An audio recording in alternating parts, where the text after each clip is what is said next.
Your Excellencies, distinguished guests, members of the media, diplomatic corps, Ambassador of the Sultanate of Oman to the United States, Her Excellency Hunaina Al-Mugheri, former ambassadors to United States ambassadors to Oman, Linda Pappas-Funch, ladies and gentlemen, on behalf of the National Council on U.S. Arab Relations, our board chairman David Bosch, members of the National Council's Board of Directors, and our President and CEO, Dr. John Duke Anthony, who's presently at the GCC Summit, I would like to welcome you. U.S.-Oman relations are among the longest, oldest of any Arab nation. In fact, Oman dispatched the first Arab emissary to the United States. We are honored, pleased, and privileged to host you here this afternoon for really a celebration luncheon to be followed by a discussion with Linda Pappas-Funch, author of Oman Reborn, Balancing Tradition and Modernization.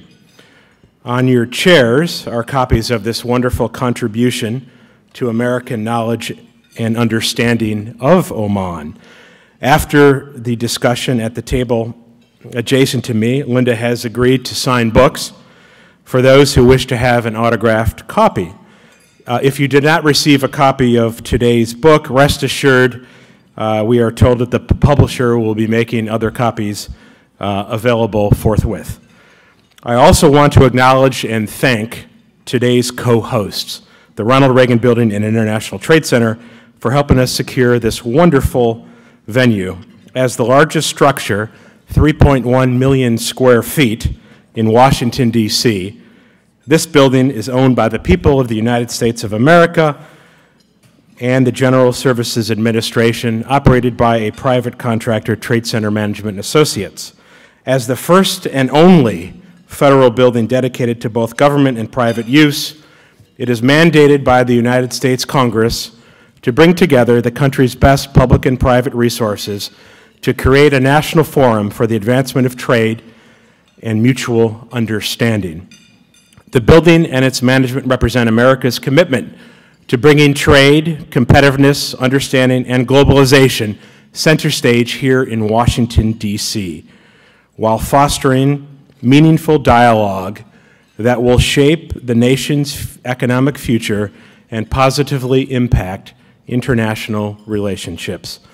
Linda Pappas-Funch is an experienced writer, consultant, and educator. She has taught courses on the Middle East for decades at Mount St. Mary's University, Hood College, and Frederick Community College. Linda was reintroduced to Oman through the National Council on U.S. Arab Relations annual Oman Cultural Immersion Malone Fellowship Program. Almost 10 years ago, 32 years after her first visit to Oman.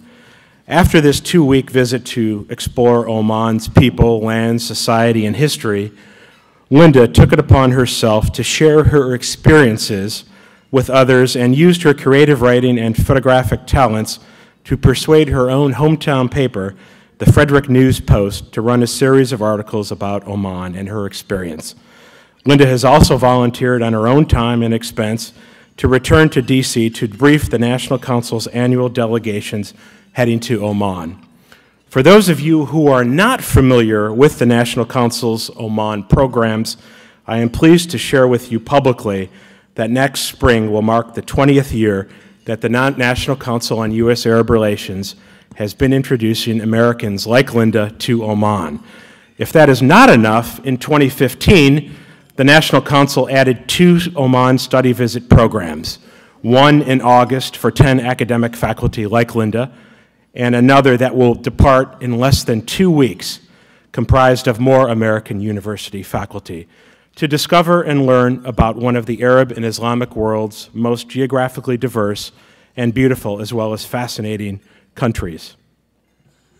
I will stop here, but will be back with you in a short while for our discussion with Linda on the stage to my left, which will be moderated by the National Council on U.S. Arab Relations Treasurer, Rhonda Fahmy, President of Fahmy Hudom International, and former Associate Deputy Secretary of Energy, during the George W. Bush administration. Enjoy your lunch, ladies and gentlemen. Thank you.